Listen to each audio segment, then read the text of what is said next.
Kung hindi yan nakaalis ng Pilipinas, mag-i-issue sana ang korte niya ng precautionary hold departure order. Ano ito? Kaya ano ito mga kabunyog, mga kababayan, pag pinilit ni Loren Legarda na hindi bumalik ng Pilipinas, nakakahiya na siya kasi fugitive from justice. Pag bumalik naman sila ng Pilipinas, ayan na, haharapin na nila ang mga kaso nila. At sigurado yan, kapag lumabas ang desisyon ng ombudsman na mayroong probable cause, prima facie evidence at reasonable certainty of conviction, ipafile sa ombudsman ang kaso. Pag na-file na sa Sandigan Bayan, pag na-file na sa Sandigan Bayan ang kaso, warrant of arrest na yan. Kaya sa totoo lang, wala na talagang patutunguhan. Wala na talagang patutunguhan sila Loren Legarda at si Leandro, yung anak niya. Dalawa lang ang pagpipilian nila. Huwag nang umuwi ng Pilipinas, magtago na doon sa katulad na lang ni Saldico. Ang problema, mabigat yan. Kasi fugitives from justice na sila. Kumbaga, katulad na sila ni Saldico. Yan yung mabigat diyan. Si Saldico kaya niya pang gawin yan, pero itong si Loren, kaya niya bang fugitives from justice? Baktay. Kung babalik naman sila ng Pilipinas, haharapin na nila yung kaso nila. Ang problema diyan, pag hinarap nila yung kaso, malaki ang posibilidad matutuluyan sila ng kaso sa Sandigan Bayan kasi mabigat ang mga ebidensya. Mabigat ang mga ebidensya. Ngayon, pag natuluyan sila ng kaso sa Sandigan Bayan, anong mangyayari? Maglalabas ng arrest warrant sa kanilang mag-ina. Narakan tayo. Again, sa mga bagong pasok, huwag kalimutang mag-like and subscribe, Mabsat. Gawin nyo ng 200 plus yung likes natin, Mabsat. Baka naman, shoutout sa 900 plus live viewers. Okay, pas. Balik. Arrest warrant sa kanilang mag-ina. Sabi ni Salvador Quinones, Attorney, si Roque Pugante din nahihiya. Hindi. Iba naman si Roque sa kasi Saldico. Puskol si rupa Loren yun. Legarda, babae na ang tingin niya sa sarili niya, malinis siya. Ang tingin niya sa sarili niya, wala siyang mga bahid ng korupsyon. Di ba yun ang pinagmamalaki niya? Na sa loob ng matagal na panahon, pinaghirapan niya ang kanyang reputasyon. Si Roque walang ganon. Si Saldico walang ganon. Itong si Loren, pinagmamalaki niya na malinis ang pangalan niya. Nakilala siya, broadcast journalist, naging senadora. Tapos ngayon magtatago ka.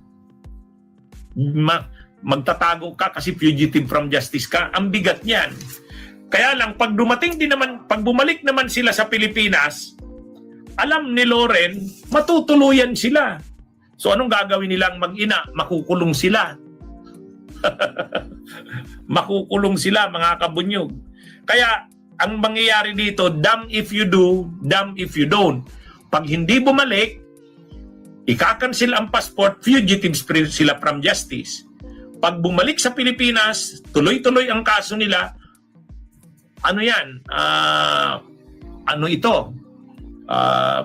Malaki ang posibilidad. Kakasuhan na sila sa Sandigan Bayan. At pag kinasuhan sila sa Sandigan Bayan, lalabas na niyan ang warrant of arrest. Yan yung totoo.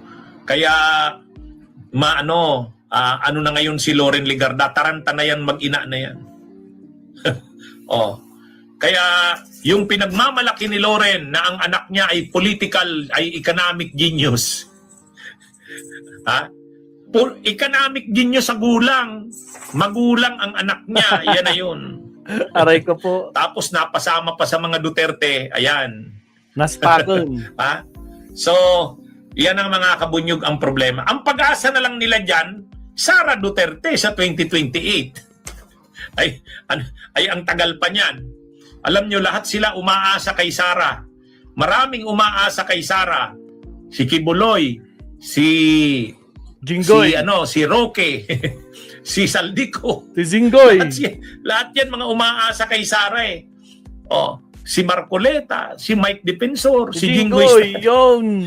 Lahat ng mga yan umaasa kay kay Sara. Kasi para yan Duterte, Digong. O, di ba? Nung manalo si Digong, ayun, nasolve yung problema ni Gloria Arroyo. Nasolve yung problema ni Bong Revilla. Nasolve yung problema ni Enrile, di ba? Ganyan mga kabunyog, mga kababayan. Okay. Magandang Alright. araw sa inyong lahat. Mabuhay po tayo. Salamat, attorney. Nako po, damay-damay na sila. Tatlo silang makukulong. Ay, shoutout sa 1,048 live viewers. Baka naman, gawin nyo ng 300 plus yung likes natin. Wala pong bayad yan, Mabsat. Like po tayo. Last topic tayo for this live stream. Tapos magre-relive ulit si Maestro.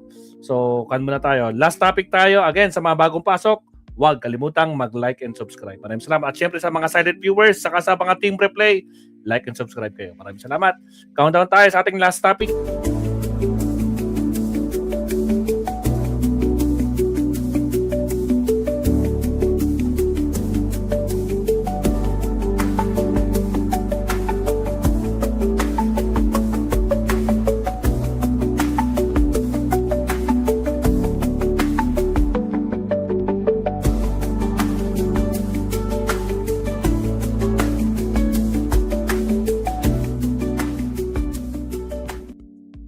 Alright, mega love shout out sa mga nakapag-like and subscribe na bang nakapag-like and subscribe na bang lahat, Mabsat. Baka na isama niyo na rin yung Facebook page natin, Mabsat.